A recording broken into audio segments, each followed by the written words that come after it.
ED की red के बाद प्रेग्नेंट बहू की परेशानी से भड़के लालू, पूछा क्या इतने निम्न स्तर पर बीजेपी हमसे राजनीतिक लड़ाई लड़ेगी। लैंड फॉर जॉब स्कैम में सीबीआई के बाद अब प्रवर्तन निदेशालय यानी कि ईडी का एक्शन शुरू हो गया है।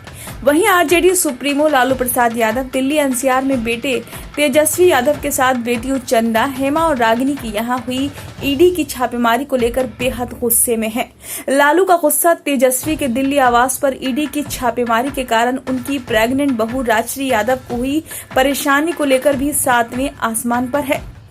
ईडी की रेड के बाद लालू ने ट्वीट किया कि हमने आपातकाल का काला दौर भी देखा है और हमने वो लड़ाई भी लड़ी थी।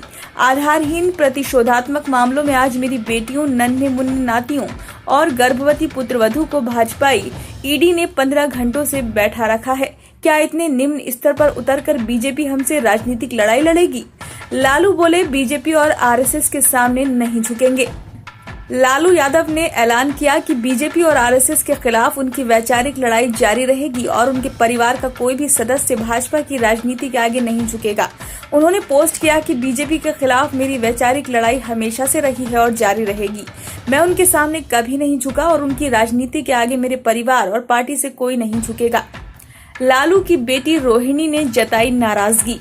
इससे पहले लालू प्रसाद यादव की सिंगापुर में रहने वाली बेटी रोहिणी आचार्य भी ईडी द्वारा तेजस्वी पर की गई छापेमारी से बेहद नाराज दिखी। उन्होंने सोशल मीडिया पर अपना गुस्सा निकालते हुए कहा कि तेजस्वी की पत्नी राजश्री प्रेग्नेंट है। उन्होंने ऐसे समय में तेजस्वी के दिल्ली आवास पर तलाशी लेने की जरूरत पर सवाल उठाया। इसके साथ ही वो दिल्ली और एनसीआर में रहने वाली अपनी छोटी बहन हेमा, चंदा और रागिनी के आवासों पर एक साथ चल रही छापेमारी से नाराज दिखी। रोहिणी ने पूछा, मेरी प्रेग्नेंट भाभी ने क्या अपराध किया है। रोहिणी ने ट्वीट किया कि हम इस अन्याय को याद रखेंगे, सब कुछ याद रखा जाएगा। मेरी बहनों के छोटे बच्चों ने क्या अपराध किया है, मेरी प्रेग्नेंट भाभी ने क्या अपराध किया है, सभी को क्यों प्रताड़ित किया जा रहा है। सभी को आज सुबह से प्रताड़ित किया जा रहा है। एकमात्र इन लोगों का अपराध यह है कि लालू राबड़ी परिवार फांसीवादियों और दंगाइयों के सामने कभी नहीं झुका। इसका जवाब समय आने पर मिलेगा। अब ये सब असहनीय होता जा रहा है। लालू के समधी के घर 16 घंटे चली ईडी की रेड।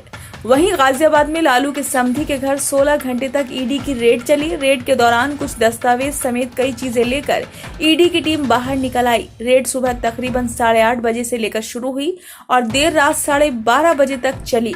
लालू के रिश्तेदार जितेंद्र यादव के घर ईडी की टीम पहुंची थी।